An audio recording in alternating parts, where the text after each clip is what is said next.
ஸ்ரீ குருபியோ நமக. அனைவருக்கும் நமஸ்காரம். பெருமாளை கருட வாகனத்தில் சேவை சாதிக்க காண்போருக்கு மறுபிறவி கிடையாது என்பது ஐதீகம். தை அமாவாசை தொடங்கி 3 நாட்கள் சீர்காழிக்கு அருகில் உள்ள திருநாங்கூரில் 11 எம்பெருமான்களின் கருட சேவை உற்சவம் கோலாகலமாக நடைபெறுகிறது. இதில் 2ஆம் திருநாள் உற்சவமாக இன்று இரவு 11 திவ்யதேச எம்பெருமான்கள் ஒரு சேர கருட சேவை சாதிப்பது உலகில் இங்கு மட்டுமே. மறுபிறவி வேண்டாமா? வாருங்கள் இந்த திருநாங்கூர் ஏகாதச கருட சேவைக்கு. இந்த மங்களாசாசன கருட சேவை உற்சவத்திற்கு மிக முக்கிய காரணமானவர் ஸ்ரீ திருமங்கையாழ்வார். இவரே இந்த உற்சவத்தை நடத்தி வைப்பதாக ஐதீகம். அதனால் அங்கு செல்லாதோரும் இன்று அவரவர் இருந்த இடத்திலிருந்தே இந்த ஏகாதச கருட சேவை மகிமையை அறிந்து கொண்டு திருமங்கையாழ்வார் பெருமாளை மங்களாசாசனம் செய்து அருளிய பாசுரங்களை இந்த தினத்தில் சொல்லி நாமும் பலன் பெறுவோம். திருவரங்கத்தில் மார்கழி மாதம் வைகுண்ட ஏகாதசியை ஒட்டி வரும் பகல் 10 ராப்பத்து உற்சவங்களை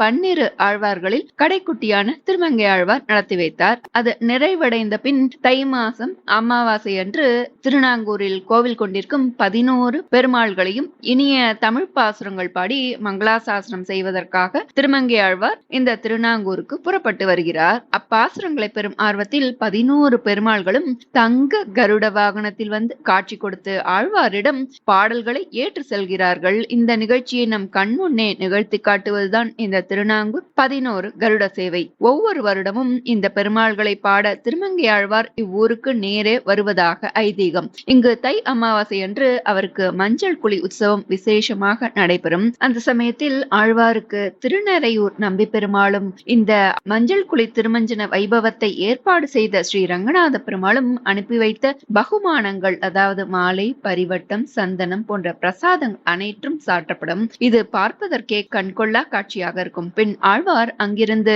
திருநாங்கூர் திவ்யதேச கோவில்களுக்கு மங்களாசாசனம் செய்வதற்காக பல்லக்கில் புறப்படுவார். இந்த கருட சேவைக்கு முந்தைய நாள் நள்ளிரவில் திருநாங்கூர் வயல்வெளிகளில் காட்டினால் நெற்பயிர்கள் சலசலவென ஓசையிடுமாம். இந்த ஓசையை கேட்டவுடன் திருமங்கையாழ்வார் ஊருக்குள் நுழைந்து விட்டதாக மக்கள் புரிந்து கொள்வார்கள். திருமங்கையாழ்வாரின் ஸ்பரிசம் பட்ட வயல்களில் நல்ல விளைச்சல் ஏற்படும் என்பது இந்த ஊரில் உள்ள விவசாயிகளின் நம்பிக்கை. திருமங்கையாழ்வார் அருளிய தமிழ் பாசுரங்கள் யாவும் வேதத்துக்கு நிகரானவை என்பதால் வேதஸ்வரூபியாக இருக்கும் கருடனின் மேல் வந்து காட்சி தந்து பாடல் பெற்றுக் கொள்கிறார் பெருமாள். திருமங்கை ஆழ்வாரின் பொன் போன்ற உள்ளத்தை பறைசாற்றும் வகையில் தங்க கருடன் மேல் திருமால் காட்சி தருகிறார். ஒரு கருட சேவை என்றாலே சிறப்பு. அதுவும் 11 கருட வாகனங்களில் எழுந்தருளும் 11 பெருமாளையும் காண 2 கண்கள் போதாது. இப்போ நாம் திருநாங்கூர் திவ்ய தேசங்களை பற்றி தெரிந்து கொள்ளலாம். பத்ம புராணத்தில் அகஸ்திய முனிவர் உபரிசரவசு மன்னனுக்கு பாரத தேசத்தின் க்ஷேத்திர தீர்த்த மகிமைகளை எல்லாம் கூறி வரும்போது 17 அத்தியாயங்கள் கொண்ட பலாசவன மகாத்மியத்தை கூறினார். அந்த பலாசவனமே தற்போதைய திருநாங்கூர் பிரதேசம். காவிரி ஆற்றின் கடைப்பகுதியில் அமைந்துள்ளது இந்த திருநாங்கூர். திருமங்கையாழ்வாரால் மங்களாசாசனம் செய்யப்பட்ட 11 வைணவ திவ்ய தேசங்களையும் மேலும் பாடல் பெற்ற 11 சிவஸ்தலங்களையும் தன்னகத்தை கொண்டுள்ளது இந்த சிறப்பு பெற்ற அழகான கிராமம். இதிகாச புராணங்களில் போற்றப்படும் மதங்கர், தௌமியர், வியாகிரபாதர், உதங்கர் போன்றவர்களின் ஆசிரமங்கள் அமைந்ததும் மற்றும் மகாபாரதத்தில் பரீட்சித் மகாராஜாவுக்கு காலனாகும் வீரியம் பெற்ற நாகராஜன் என்ற தக்ஷகன் ஆட்சி செய்த நாகபுரி இன்று திருநாங்கூர் என்ற பெயருடன் திகழ்கிறது. பல்லவர்களின் கோவில் நகரமாக காஞ்சிபுரம் விளங்குவது போல சோழர்களின் கோவில் நகரம் இந்த திருநாங்கூர் அப்படின்னு சொல்லப்படுறது. ஒரு சமயம் தாக்ஷாயணியின் தந்தை தக்ஷன் பெரிய யாகம் செய்தான். அதற்கு சிவனை அழைக்கவில்லை. தாக்ஷாயணி தம் தந்தையிடம் சென்று தனது கணவர் சிவனை யாகத்துக்கு அழைக்குமாறு வேண்டி கேட்கிறாள். ஆனால் அகங்காரம் கொண்ட தக்ஷன் சிவனையும் பார்வதியும் இகழ்ந்து பேசினான். கோபம் கொண்டாள் பார்வதி. யாக்ஷாலை அழித்துவிட்டு சிவனிடம் வந்து முறையிட்டாள். தான் போக வேண்டாம் என்றும் தடுத்து போய் அவமானப்பட்ட பார்வதியை சிவன் ஏற்க மறுத்து மிகுந்த கோபம் கொண்டு காவிரி கரையில் ருத்ர தாண்டவம் ஆடினார். ஒவ்வொரு முறை சிவனின் ஜட்டாமுடி பூமியில் படும்போதும் அங்கு ஒரு சிவன் தோன்றி ஆட இப்படியே 11 சிவபிரான்கள் தோன்றி அனைவரும் ருத்ர தாண்டவம் ஆடினார்கள். இந்த ருத்ர தாண்டவத்தை பூமி தாங்காததால் பிரம்மாதி தேவர்கள் திருமாலிடம் சென்று முறையிட்டனர். திருமால் ஸ்ரீதேவி பூதேவி சமேதராக எழுந்தருளி ருத்ரனை கட்டாட்சித்தார். திருநாங்கூரில் 11 வடிவங்களோடு திருமால் வந்து காட்சி கொடுத்து 11 வடிவங்களில் இந்த பரமசிவனின் கோபத்தை தணித்தார். ருத்ரன் சாந்தமடைந்து திருமாலை வணங்கி அவரும் 11 11 எம்பெருமான்களாக இங்கு எழுந்தருள வேண்டும் என்று பிரார்த்தித்தார். அதனால்தான் இன்றும் திருநாங்கூரில் 11 பெருமாள் கோயில்களும் அவற்றுக்கு இணையாக 11 சிவன் கோயில்களும் இருப்பதை காணலாம். இப்போ நாம் திருநாங்கூர் 11 திவ்ய தேசங்கள் மற்றும் திருமங்கையாழ்வார் அருளி செய்த பாசுரத்தையும் தெரிந்து கொள்ளலாம். முதலாவது திருமணிமாட கோவில். இங்கு மூலவர் ஸ்ரீ நாராயண பெருமாள் அமர்ந்த கோலத்தில் சேவை சாதிக்கிறார். அழகிய உப்பரிகைகளுடன் கூடிய மாடங்களை கொண்ட வீடுகள் நிறைந்து இங்கு இறைவன் எழுந்தருளி இருக்கின்ற காரணத்தால் திருமணிமாட கோவில் என்ற பெயர் வந்ததாக சொல்வதுண்டு. பத்ரிகாசிரமத்தில் இருக்கும் நாராயணனை அதே போன்ற அமர்ந்த கோலத்தில் இங்கு திருக்காட்சி தருகிறார். இந்த தலத்திற்கு திருமங்கையாழ்வார் அருளி செய்த பாசுரம். நந்தா விளக்கே அளத்தற்கு அரியாய் நரநாராயணனை கருமாமுகில் போல் எந்தாய் எமக்கே அருளாயன நின்று இமையோர் பரவும் இடம் எத்திசையும் கந்தாரம் அந்தேன் இசைப்பாட மாடே களிவண்டு மிழற்ற நிழல் துதைந்து மந்தாரம் நின்று மணமல்கு நாங்கூர் மணிமாட கோவில் வணங்கு என் மனனே. இரண்டாவது திரு அரிமேய விண்ணகரம். இங்கு குடமாடும் கூத்தர் அமர்ந்த கோலத்தில் சேவை சாதிக்கிறார். கோவர்தன மலையை குடையாக பிடித்து ஆடிய இறைவன் என்பதால் குடமாடு கூத்தன் என்றும் உதங்க முனிவர் இத்தல இறைவனை குறித்து தவம் புரிந்து கோபால கண்ணனாக இந்த தலத்தில் பெருமாளை தரிசித்ததாக புராணம் சொல்றது. இத்தல பெருமாள் வியாதிகளை நீக்கி நீண்ட ஆயுள் தருபவர். திரு அரிமேய விண்ணகரத்திற்குரிய திருமங்கையாழ்வார் பாசுரம். திருமடந்தை மண்மடந்தை இருபாலும் திகழ தீவினைகள் போயகல அடியவர்கட்கு என்றும் அருள் நடந்து இவ்வேழுலகத்தவர் பணிய வானோர் அமர்ந்தேத்த இருந்த இடம் பெரும்புகழ் வேதியர்வாள் தரும் இடங்கள் மலர்கள் மிகுகை தைகள் செங்கழ்நீர் தாமரைகள் தடங்கள் தோறும் திகழ அருவிடங்கள் பொழில் தழுவி எழில் திகழும் நாங்கூர் அரிமேய விண்ணகரம் வணங்குமட நெஞ்சே. மூன்றாவது திரு செம்பொன் செய்கோவில். இங்கு மூலவர் செம்பொன் அரங்கர் நின்ற திருக்கோலத்தில் காட்சி தருகிறார். ராவணனை அழித்த பின் ராமபிரான் இந்த தலத்தில் இருந்த திருடநேத்திரர் என்ற முனிவரின் குடிலில் தங்கி அவர் சொன்னவாறு தங்கத்தினால் ஒரு பசு செய்து அங்கு 4 நாட்கள் தங்கி பின்னர் அதை ஒரு அந்தனருக்கு தானம் செய்தார். அந்த பொன்னை கொண்டு இந்த கோவிலை கட்டியபடியால் இதற்கு செம்பொன் செய்கோவில் என்று பெயர் வந்ததாக இந்த தல புராணம் சொல்றது. இந்த தலத்துக்குரிய திருமங்கையாழ்வார் பாசுரம். பேரணிந்து உலகத்தவர் தொழுதேத்தும் பேரருளாளன் எம்பிரானை வாரணி முளையாள் மலர் மகளோடு மண்ம மகளும் உடன் நிற்க சீரணி மாடு நாங்கை நன்னடுவுள் செம்பொன் செய் கோவிலினுள்ளே காரணி மேகம் நின்ற தொப்பானை கண்டு கொண்டு உய்ந்தொழிந்தேனே. நான்காவது திருத்தற்றியம்பலம் செங்கண்மாள் புஜங்க சயன திருக்கோலத்தில் காட்சி தருகிறார். 108 வைணவ திருத்தலங்களில் இந்த தலம் ஒன்றிற்கு மட்டுமே அம்பலம் என்ற சொல் வழங்கப்படுகிறது. திருமால் பூமியை காப்பாற்றுவதற்காக வராக அவதாரம் எடுத்த காலத்தில் ஆதிசேஷனும் மகாலட்சுமியும் திருமாலை விட்டு எவ்விதம் பிரிந்திருப்பது என்று கவலை கொண்டார்களாம். திருமால் இருவரையும் பார்த்து, நீங்கள் இருவரும் பலாசவனம் சென்று அங்கு தவம் இருக்கவும், அங்கு சிவபெருமானும் வருவார். நான் அந்த சமயம் ஹிரண்யாட்சனை வதம் செய்துவிட்டு அங்கு வருகிறேன். அப்போது அந்த இடம் திருத்தற்றியம்பலம் என்று அழைக்கப்படும். பாஷ்யக்காரர் என்ற வைணவ பக்தர் தீட்சை பெற்ற 108 வைணவர்களை அழைத்துக் கொண்டு என்னை ஆராதனை செய்ய உள்ளார். நான் அங்கேயே தங்கி நித்திய வாசம் செய்ய உள்ளேன் என்றார். ஆதிசேஷனும் மகாலட்சுமியும் இந்த தலம் வந்து தம் ஏற்ற தொடங்கினர். முன்னர் கூறியபடியே இந்த தலத்துக்கு வந்த திருமால் ஆதிசேஷன் சிவபெருமான் மகாலட்சுமி மூவருக்கும் அருள் பாலித்தார். போர் புரிந்த களைப்பில் சிவந்த கண்களுடன் இருந்த திருமால் அவனுமே இந்த தலத்தில் பள்ளி கொண்டார். அதனால் இந்த தல பெருமாள் செங்கண்மாள் ரங்கநாதர் என்று அழைக்கப்படுகிறார். ஒரு சமயம்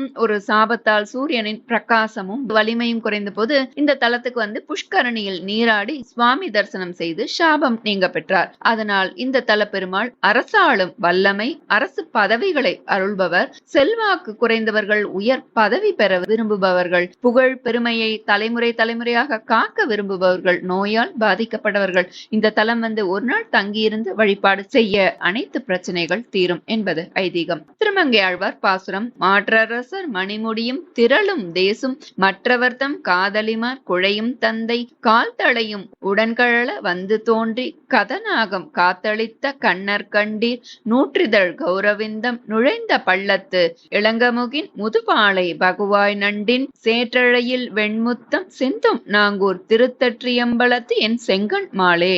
அடுத்தது 5வது திருவள்ளக்குளம் அண்ணன் கோவில். இங்கு மூலவர் ஸ்ரீனிவாசன் அண்ணன் பெருமாள் நின்ற திருக்கோலத்தில் காட்சி தருகிறார். திருவள்ளக்குளம் என்ற சொல் இந்த தலத்தின் முன்புறம் அமைந்துள்ள ஸ்வேத புஷ்கரணி தீர்த்தத்தால் உண்டாயிற்று. வடமொழியில் ஸ்வேதம் என்றால் வெண்மை.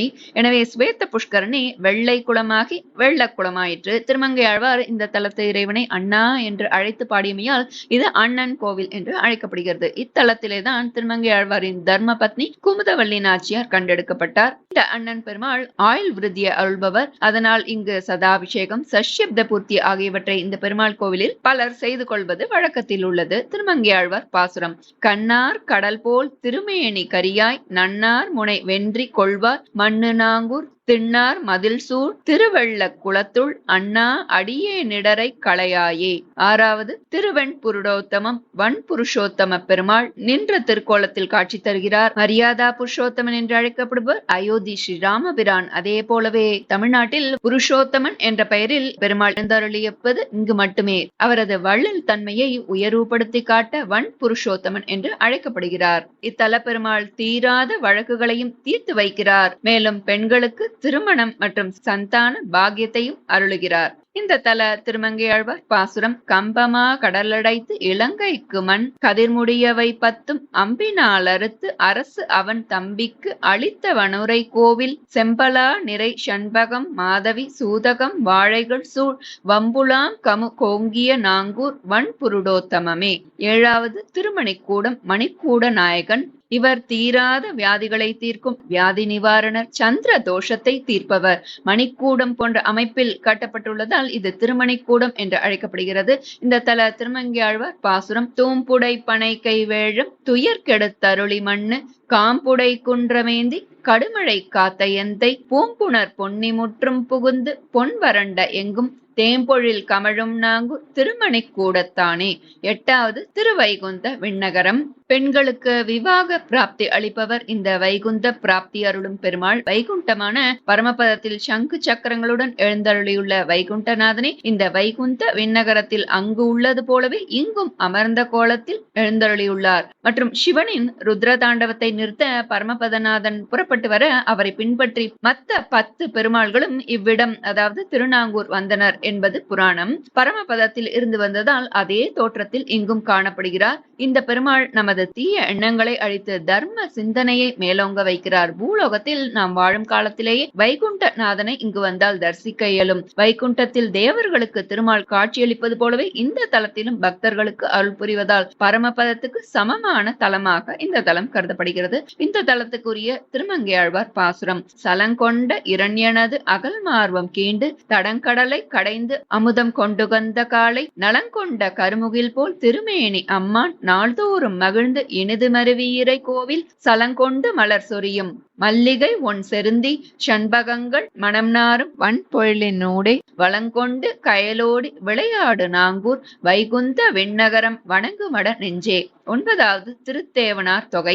இங்கு தெய்வநாயக பெருமாள் நின்ற திருக்கோலத்தில் காட்சி தருகிறார். மகாவிஷ்ணு பார்க்கடலில் தோண்டிய லட்சுமியை மனம் முடித்த பின் வசிஷ்டருக்கு இங்கு காட்சி கொடுத்தார். தேவர்களும் பெருமாளை லட்சுமியுடன் தரிசிக்க கூட்டமாக இங்கு வந்தனர். தேவர்கள் மொத்தமாக இங்கு வந்ததால் இந்த திவ்ய தேசம் தேவனார் தொகை என்று அழைக்கப்படுகிறது. தேவர்களின் கடவுள் என்பதால் பெருமாள் தெய்வநாயகன் என்று இங்கு அழைக்கப்படுகிறார். பார்க்கடலிலிருந்து தோன்றியவர் என்பதால் தாயார் கடல் மகள் நாச்சியார் என்றும் அழைக்கப்படுகிறார். திருமணம் கைகூட இந்த தல பெருமாள் அருள் புரிகிறார். திருமங்கையாழ்வார் பாசுரம். போதலர்ந்த பொழிற்சோலை புறமெங்கும் பொறுதிரைகள் தாது திற வந்தலைக்கும் தடமண்ணி தென்கரைமேல் மாதவன் தானுரையுமிடம் வயல் நாங்கை வரிவண்டு தேதனவென்று இசைப்பாடும் திருத்தேவனார் தொகையே. 10வது திருப்பார்த்தன் பள்ளி. இங்கு மூலவர் தாமரையாள் கேழ்வன். பார்த்தனுக்காக அதாவது அர்ஜுனனுக்காக உண்டான கோவிலானதால் பார்த்தன் பள்ளி என்றாயிற்று. பார்த்தனாகிய அர்ஜுனனுக்கு இங்கு ஒரு கோவில் உண்டு. வருணன் இந்த இடத்தில் திருமாலை குறித்து கடும் தவம் இயற்றி தனக்கு பார்த்தசாரதியாக காட்சியளிக்குமாறு வேண்ட அவ்விதமே நடந்தபடியால் பார்த்தசாரதி பள்ளி என்று வழங்கி பிறகு பார்த்தன் பள்ளி என்றாயிற்று. இந்த தல திருமங்கையாழ்வார் பாசுரம். கவளையானை கொம்பொசித்த கண்ணன் என்றும் காமரிசி குவளை மேக மன்னமேனி கொண்டகோன் எண்ணானை என்றும் தவளமாடு நீடு நாங்கை தாமரையாள் கேழ்வன் என்றும் பவளவாயாள் என்மடந்தை பார்த்தன் பள்ளி பாடுவாளே. 11வது திருக்காவலாம்பாடி மூலவர் கோபாலகிருஷ்ணன் ருக்மணி சத்யபாமையுடன் நின்ற திருக்கோலத்தில் சேவை சாதிக்கிறார். இந்த தலப்பெருமாளை வேண்ட விவாக பிராப்தி, சந்தான பிராப்தி உண்டாகும், நோய் நிவாரணமாகும். கண்ணன் சத்யபாமையுடன் சேர்ந்து நரகாசுரனை அழித்தான். இந்திரன், வருணன் ஆகியோரிடமிருந்து நரகாசுரன் அபகரித்த பொருட்களை அவர்களுக்கு மீட்டுக் கொடுத்தான். பின் ஒரு நாள் இந்திரனின் தோட்டத்தில் உள்ள பாரிஜாத்த மலரை சத்யபாமா கேட்க கண்ணன் இந்திரனிடம் அந்த மலரை கேட்டான். இந்திரன் கொடுக்க மறுத்தான். சினம் கொண்ட கண்ணன் அவனோடு போரிட்டு அவனது காவலத்தை, அதாவது பூம்பொழிலை அழித்தான். 11 எம்பெருமான்களில் ஒருவனாக துவாரகாவிலிருந்து வந்த கண்ணபிரான் தான் இருக்க காவலம் போன்ற ஒரு பொழிலை தேடி இந்த காவலம்பாடியில் கோவில் கொண்டான் என்பது தலபுராணம். திருமங்கையாழ்வாரின் பிறந்த இடமான குறையலூர் மற்றும் அவர் வைணவ அடியாருக்கு அன்னதானம் நடத்திய மங்கை மடம் இந்த தலத்திற்கு மிகவும் அருகிலேயே அமைந்துள்ளது. இந்த தல திருமங்கையாழ்வார் பாசுரம்: தாவளந்து உலகமுற்றும் தடமலர் பொய்கை புக்கு, நாவளம் நவின்றங்கேத்த நாகத்தின் நடுக்கம் தீர்த்தாய், மாவளம் பெருகி மண்ணு மறையவர் வாழும் நாங்கை, காவளம் பாடிமேய கண்ணனே களைகண் நீயே. திருநாங்கூரை சுற்றியுள்ள 11 சிவத்தலங்கள்: திருநாங்கூர் மதங்கேஸ்வரர், திருக்காட்டுப்பள்ளி ஆரண்யேஸ்வரர், திருயோகீஸ்வரம் யோகநாத சுவாமி, கார்த்தியாயினி இருப்பதாவது காத்திருப்பு ஸ்வர்ணபுரீஸ்வரர், திருநாங்கூர் ஜ்வரஹரேஸ்வரர், அல்லிவிளாகம் நாகநாத சுவாமி, திருநாங்கூர் நம்புவார்க்கு அன்பர், திருநாங்கூர் கைலாயநாதர், திருநாங்கூர் சுந்தரேஸ்வரர், பெருந்தோட்டம் ஐராவதேஸ்வரர், அண்ணன்பேட்டை கலிக்காமேஸ்வரர். இப்படி 11 வடிவங்களுடன் திருநாங்கூரை சுற்றி சிவபெருமான் காட்சி தருகிறார். இவ்வாறு பொன்னி நதி பாய்ந்து வளம் சிறக்கும் திருநாங்கூர் பதிகளை மங்களாசாசனம் செய்த இந்த திவ்ய தேச பெருமாள் அனைவரும் திருமங்கையாழ்வாரும் கலந்து கொள்ளும் மிகச் சிறப்பு வாய்ந்த ஏகாதச கருட சேவை திருவிழா வெகு சிறப்பாக ஒவ்வொரு வருடமும் தை அமாவாசைக்கு மறுநாள் இன்றைய தினம் இரவு நடைபெறுகிறது. பெருமாளை பெரிய திருவடியாம் கருட வாகனத்தில் சேவித்தால் மறுபிறவி கிடையாது என்பது ஐதீகம். இங்கு 11 பெருமாள்களையும் ஒரே நேரத்தில் சேவிக்கும் அற்புதமான வாய்ப்பு இன்று கிடைக்கின்றது. கருடனை வழிபடுவோருக்கு விஷ ஜந்துக்களால் ஏற்படும் பயம், நோய் விலகும், தோஷம் நீங்கும் என்பது நம்பிக்கை. இந்த கருட சேவையை தரிசிப்பதால் குடும்பத்தில் அனைத்து மங்களங்களும் உண்டாகும், நீண்ட ஆயுள், நற்செல்வம், சகல சம்பத்துகளையும் பெறலாம் என்பதில் ஐயமில்லை. அனைவரும் ஒருமுறையேனும் இந்த திருநாங்கூர் கருட சேவையை தரிசிக்க முயற்சிப்போம். கருடாழ்வார் திருவடிகளே சரணம். ஓம் நமோ நாராயணா. நல்லதே நடக்கும். நமஸ்காரம்.